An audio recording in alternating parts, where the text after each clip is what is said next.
Alors ici, on a une équation de neutralisation acido-basique qui était complète et on doit trouver nos réactifs.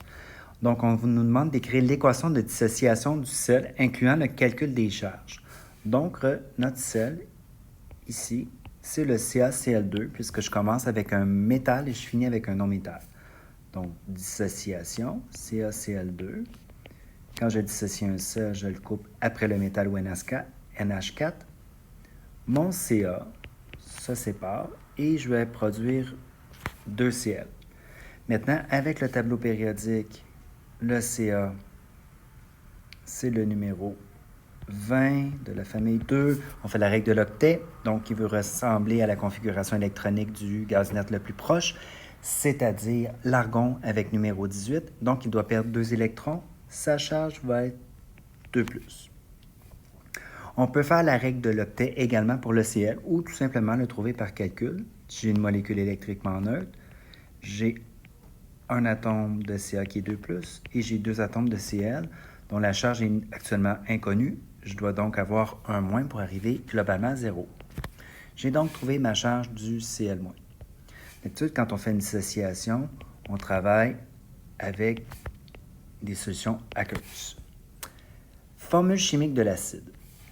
Et expliquer comment vous l'avez trouvé cette formule. En fait, un acide, ça commence par H ou ça finit par COOH si j'ai du carbone, mais là, je n'ai pas de carbone dans mes atomes. Alors, je dois faire un acide avec H+, et mon H+, va se combiner avec le Cl-, donc avec l'anion. Et maintenant, je vais faire un calcul des charges. J'ai besoin de combien de H+, et combien de 1- qui est mon Cl pour arriver globalement à 0. Le plus simple, c'est 1 de chaque. Ma formule, c'est donc du HCl. Je viens de trouver ma formule chimique de mon acide. Pour la base, une base termine par OH et doit commencer avec un métal ou NH4. Et une base produit des OH- en solution. Donc, j'ai OH- plus mon métal qui est Ca2+. Je peux inverser OH- puis Ca2+, pas d'importance. Alors, combien de OH- et de Ca2+, pour arriver à une formule électriquement neutre? J'ai donc besoin de 2- et 1 2+. J'ai donc besoin de 1 Ca, je commence avec le cation dans ma formule, et mon OH, puisque c'est un groupe, je dois mettre une parenthèse et mettre le 2. Donc, ma formule de ma base, c'est CaOH, parenthèse 2. Donc, quand j'arrive pour compléter mon équation, j'ai HCl avec CaOH, parenthèse 2. Et il me reste maintenant à la balancer. Quand je fais mon balancement, ce que je suggère, c'est d'identifier mes atomes avec des couleurs différentes.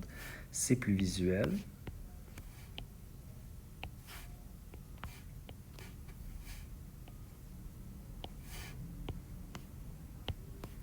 Et je vais m'attarder aux couleurs qui sont les moins fréquentes. Par exemple, le Ca, qui est en rose, je l'ai une fois dans les réactifs, dans ma formule du CaOH-2, et je l'ai également une fois dans ma formule du CaCl2. Donc, c'est comme si j'avais besoin de 1 et de 1.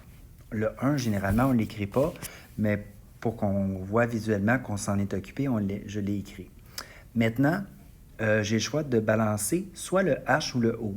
Sauf que le H, qui est de couleur verte, on voit qu'il est à 3 endroits, alors que l'oxygène est à un seul endroit dans les réactifs.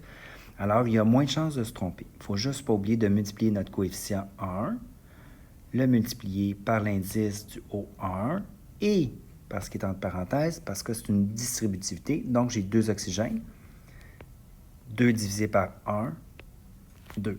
Et je pourrais aller vérifier que mon H, maintenant, est bien balancé.